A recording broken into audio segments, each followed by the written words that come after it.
పాటు గౌరవ మాజీ శాసనసభ్యులు సోదరులు గండ్ర వెంకటరామరెడ్డి గారు, ఆత్మీయ సోదరులు మాజీ శాసనసభ్యులు తెలంగాణ రాష్ట్ర తొలి ఉప ముఖ్యమంత్రి సోదరులు రాజన్న గారు, వేదికపై ఆసీనులైనటువంటి సోదరులు మహేందర్ గారు, శ్రీనివాస్ గారు, నయీం గారు, శ్రీధర్ గారు, మిగతా బీఆర్ఎస్ పార్టీ శ్రేణులకు అందరికి కూడా పేరు పేరున హృదయపూర్వక నమస్కారాలు.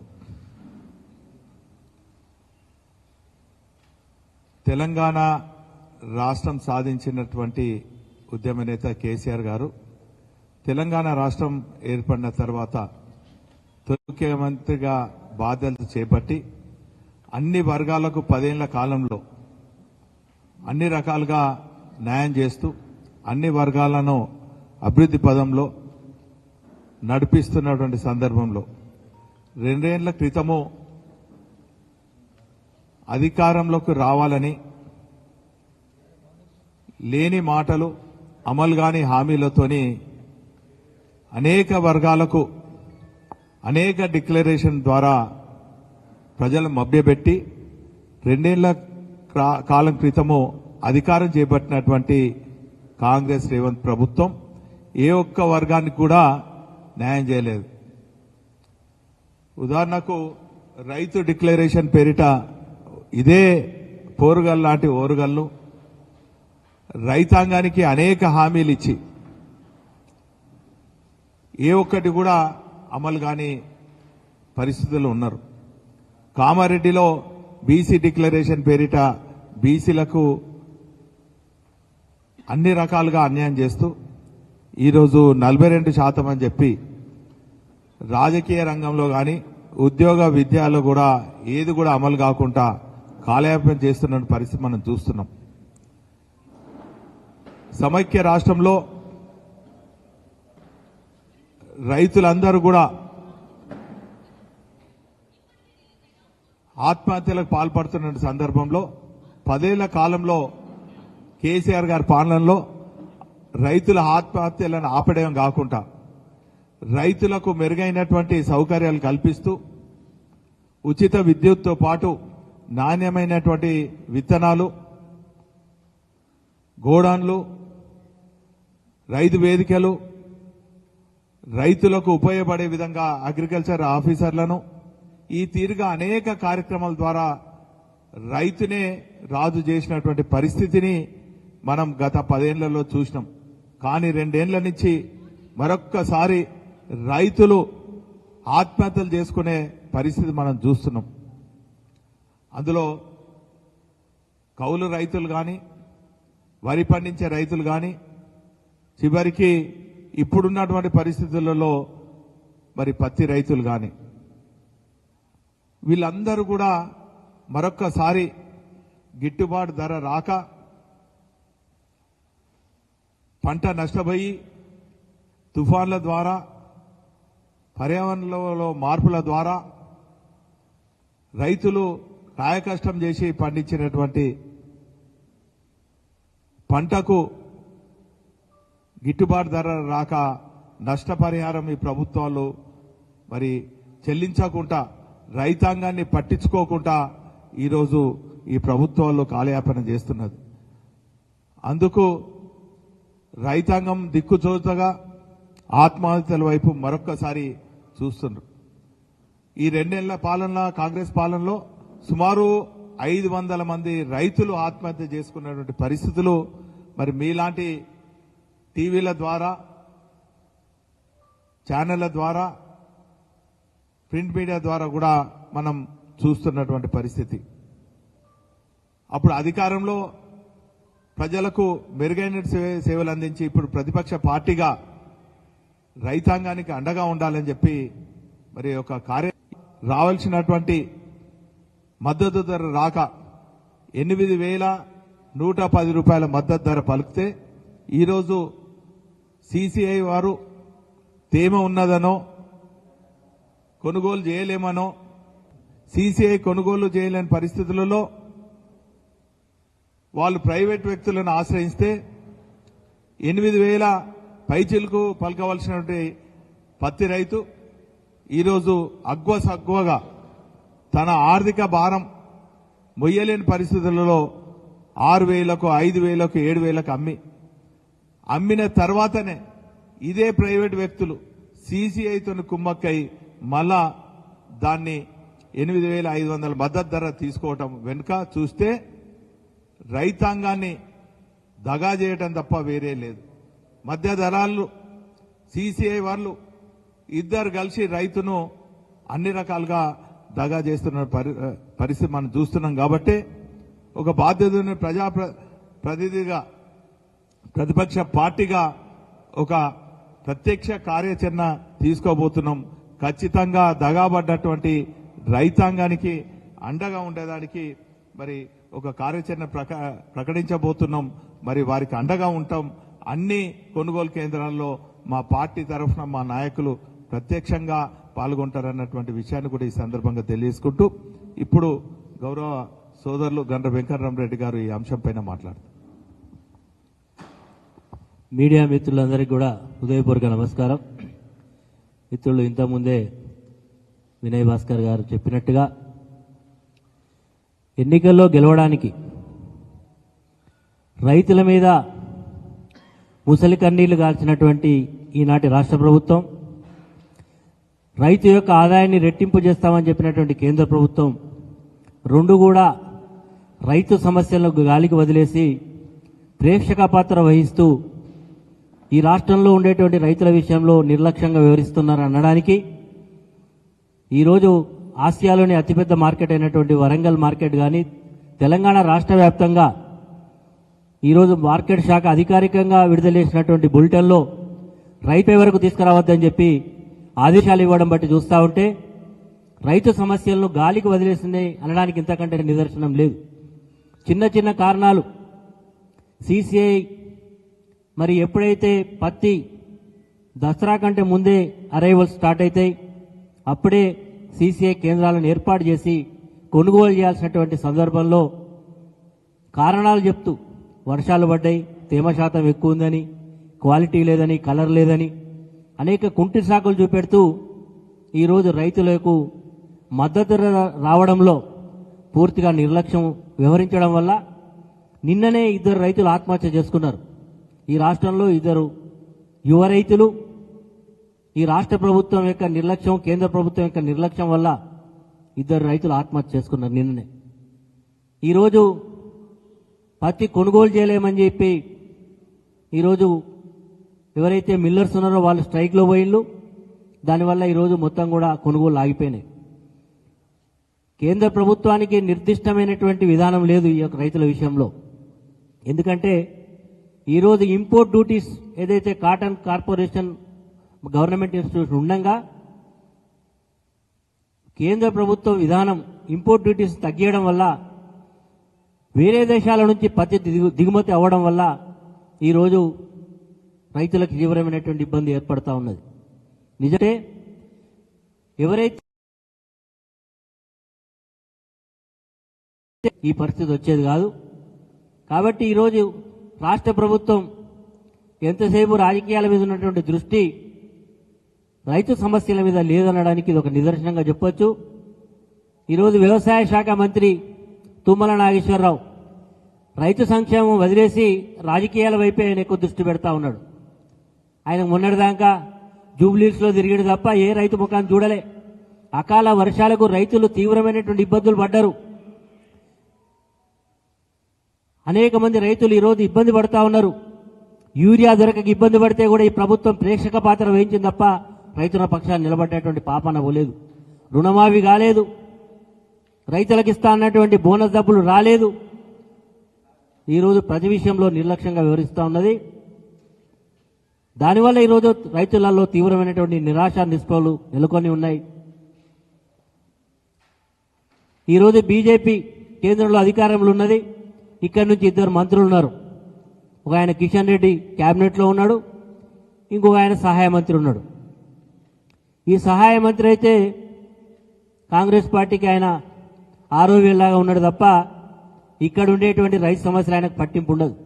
ఆయనకు లేకపోతే కనీసం కేంద్రంలో ఉండేటువంటి కిషన్ రెడ్డి గారు ఇది కేంద్ర ప్రభుత్వం యొక్క ఆధీనంలో ఉన్నది సీసీఐ, ఏం జరుగుతున్నది ఈ రాష్ట్రంలో మీ బాధ్యత లేదా? మీరు ఒక కేంద్ర మంత్రిగా ఉన్నారు కదా, ఇక్కడ రైతులు ఇంత ఇబ్బంది పడతా ఉంటే మీరు ప్రేక్షక పాత్ర వహించి మోడీని అడగడానికి మీకు ధైర్యం లేదు, ఇక్కడ రైతు సమస్యలు ప్రస్తావించడానికి మీకు శక్తి లేదు. కాబట్టి ఇలాంటి మంత్రులు ఉండడం అవసరమా? మన రాష్ట్రం నుంచి ప్రాతినిధ్యం చేయడం అవసరమా? ఇలాంటి చాదగాని వ్యక్తులు తక్షణమే కిషన్ రెడ్డి, అదేవిధంగా వ్యవసాయ మంత్రి తుమ్మల నాగేశ్వరరావు ఇద్దరు కూడా రాజీనామా చేయాలి.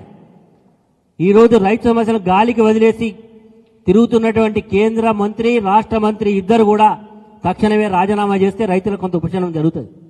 ఎందుకంటే మీ వల్ల ఎలాంటి ప్రయోజనం లేదు, రాష్ట్రానికి ప్రయోజనం లేదు, రైతులకు ప్రయోజనం లేదు. ఇంత నిర్లక్ష్యంగా వ్యవహరిస్తున్నటువంటి సందర్భంలో ఈరోజు మా మీద బాధ్యత ఉంది. బాధ్యత కలిగినటువంటి ప్రతిపక్ష పాత్రలో ఈరోజు నిర్మాణాత్మకమైనటువంటి ప్రతిపక్ష పాత్రను పోషించాల్సిన అవసరం ఉంది. ఈ సందర్భంగా డిమాండ్ చేస్తున్నాం, తక్షణమే పత్తి కొనుగోళ్లు ప్రారంభించకపోతే భారత రాష్ట్ర సమితి రైతుల పక్షాన ఖచ్చితంగా ఉద్యమం చేపట్టబోతుందని చెప్పడానికి ఈ ప్రభుత్వాన్ని హెచ్చరిక చేస్తా ఉన్నాం. ఈరోజు ఉండేటువంటి జిల్లాలో ఇద్దరు మంత్రులు ఉన్నారు, సీతక్క గాని కొండా సురేఖ గాని, ఇద్దరు పార్లమెంట్ సభ్యులు ఉన్నారు. మీరేం చేస్తా ఉన్నారు? పార్లమెంట్ సభ్యులు ఈరోజు చాలా మాటలు చెప్పిండ్రు. 8 మంది అధికార పక్షానికి, 8 మంది ప్రతిపక్షానికి అవకాశం ఇచ్చిండ్రు. 16 మంది ఉన్నారు. ఏం చేస్తా ఉన్నారు మీరు? ఢిల్లీకి పోయి మీరు ఇక్కడ జరుగుతున్నటువంటి రైతుల విషయంలో అన్యాయం జరిగితే కనీసం ఒక రిప్రజెంటేషన్ ఇచ్చేటువంటి పరిస్థితి మీకు తెలియదా? కాబట్టి ఈరోజు అధికార పక్షంలో ఉండేటువంటి రాష్ట్ర ప్రభుత్వం కానీ, కేంద్రంలో ఉండేటువంటి అధికార పక్షం కానీ ఇద్దరు కూడా సమస్యలు గాలికి వదిలేస్తుంది. కాబట్టి ఈ రోజు నేను సాయంకాలం వరకు ఎదురు చూస్తాం. ఖచ్చితంగా కొనుగోలు కేంద్రాలు ప్రారంభించి రైతులకు అండగా ఉంటే సరే, లేకపోతే మాత్రం రేపటి నుండి ప్రత్యేక కార్యాచరణ మా పార్టీ పక్షాన ఉంటుందని తెలియజేస్తా ఉన్నాం. తప్పకుండా రైతులకు అండగా ఈ పార్టీ ఉంటది. ఇప్పటికీ రైతులకు ఇవ్వాల్సినటువంటి వరి విషయంలో బోనస్ ఇప్పటికి కూడా రాలేదు. కాబట్టి తక్షణమే మరి యాసంగి పంట బోనస్ ఆగిపోయి ఉన్నది కాబట్టి, వర్షాకాలం కొనుగోలు ప్రారంభమైంది కాబట్టి తక్షణమే ఆ బోనస్ కూడా తక్షణమే చెల్లించాలని డిమాండ్ చేస్తా ఉన్నాం. ఒకవేళ కనుక చేయకపోతే రైతుల విషయాల్లో తప్పకుండా మా కార్యాచరణతో ముందుకు పోతామని హెచ్చరిక చేస్తా ఉన్నాం. ఇప్పుడు గౌరవ మాజీ శాసనసభ్యులు రాజన్న గారు మాట్లాడారు. జై తెలంగాణ. పత్రికా మిత్రులకి, ప్రింట్ అండ్ మీడియా సోదరులకి, బీఆర్ఎస్ హన్మకొండ జిల్లా అధ్యక్షుడు మాజీ చీఫ్ విప్ వినయ్ భాస్కర్ గారికి, ఆప్తమిత్రుడు అదేవిధంగా మాజీ ఎమ్మెల్యే గంట వెంకటరామరెడ్డి గారికి, వేదిక మీద ఉన్న బీఆర్ఎస్ శ్రేణులకు నా యొక్క నమస్కారాలు తెలియజేసుకుంటూ, ఈరోజు రోమ్ నగరం తగలబడతా ఉంటే రాజు పిడేలు వాయించుకుంటూ ఉన్నట్టు 57వసారి రేవంత్ రెడ్డి ఢిల్లీకి ఎండిండు. గొప్పగా ఏదో సాధించినట్టు మరి జూబ్లీస్ ఎన్నికల్లో గెలిచిన నవీన్ యాదవ్ను పట్టుకొని పోయి కొండం దవ్వి ఎలుకను పట్టిన చందంగా ఆ ఎలుక పిల్లని పట్టుకొని పోయి అక్కడ చూపించే ప్రయత్నం చేశారు. ప్రజలకేమన్నా చేస్తున్నారా? రైతుల పక్షాన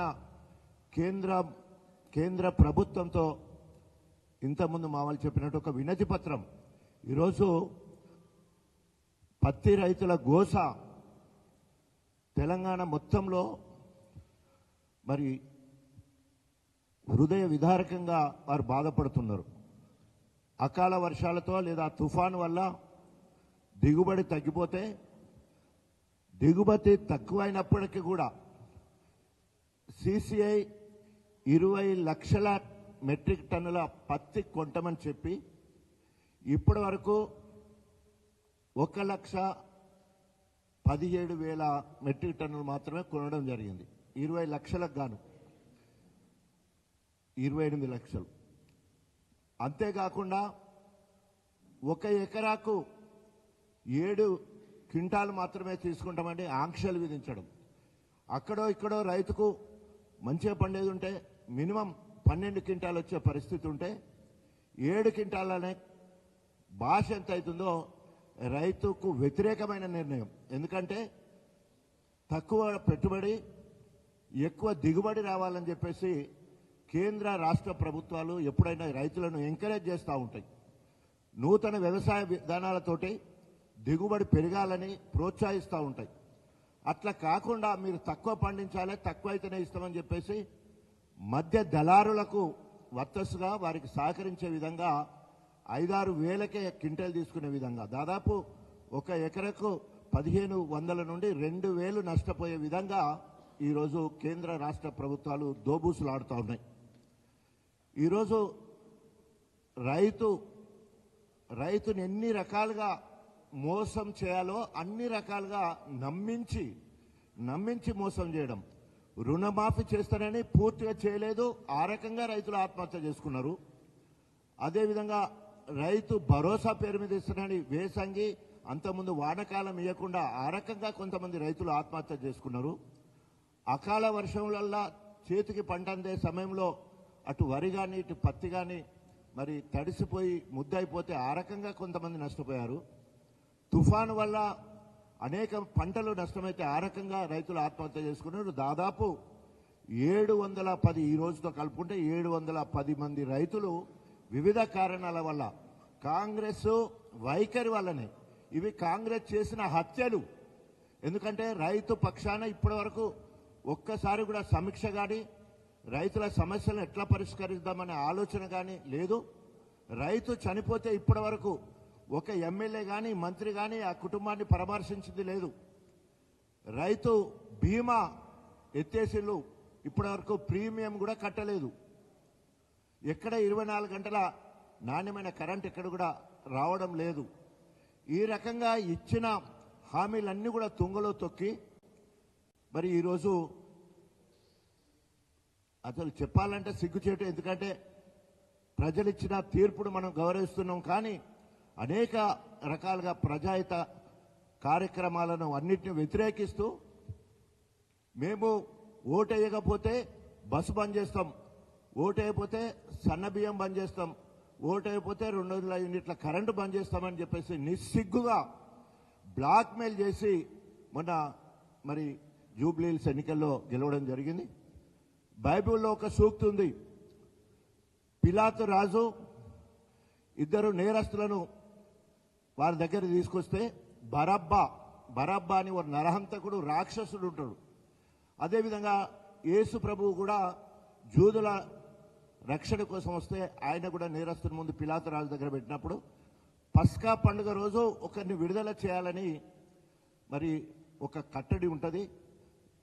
అప్పుడు ఆ రాజు ఎవరిని విడుదల చేయాలంటే నరహంతకుడైన దేశద్రోహి అయిన బరబ్బాను విడుదల చేయాలని అంటాడు. సో ఆ రకంగా బరబ్బాను విడుదల చేసి యేసు ప్రభుకు శిలువ మరణం వేయడం జరిగింది. శిలువ అంటే అనేక రకాల బాధలు ఉంటాయి శిలువ మార్గంలో. ఆ రకంగా ఈరోజు మరి బరబ్బాకు పట్టం కట్టినట్టే ఈరోజు కాంగ్రెస్కు పట్టం కట్టడం జరిగింది. ఆ ఓటమితో మా బాధ్యత మరింత పెరిగింది. మా శ్రమలు ఇంకా ఎక్కువ కావాలని మేము తెలుసుకున్నాం. తప్పకుండా అనేక హామీలు ఇచ్చి, ప్రత్యేకంగా రైతులకు సంబంధించిన హామీలే కాదు, ఈరోజు రిటైర్మెంట్ అయిన ఉద్యోగులకు 20 నెలల్లో 20,000 కోట్లు అప్పుపడ్డారు. వాళ్ళు రిటైర్మెంట్ అయిన పైసలు వాళ్ళకి రావట్లే. ఫీజు రీఎంబర్స్మెంట్ రాక మొన్న మరి అనేక కాలేజీ యాజమాన్యం వస్తే వాళ్ళని ఎట్లా బెదిరించినో మనం చూసినాం.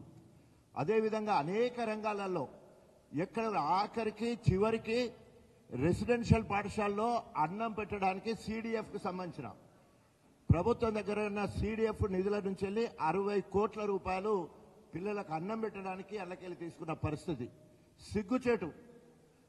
23 నెలలు అయిపోతా ఉన్నది. ఇప్పటికి కూడా ఒక్కటంటే ఒక్కటి ప్రజాహిత కార్యక్రమం చేయకుండా ఈరోజు దొంగ అన్నట్టు రేవంత్ పాలన ఉన్నది. తప్పకుండా 6-100 మేము ప్రజల పక్షాన ఉంటాం, మరింత బాధ్యతాయుతంగా పనిచేస్తాం. ప్రత్యేకంగా రైతు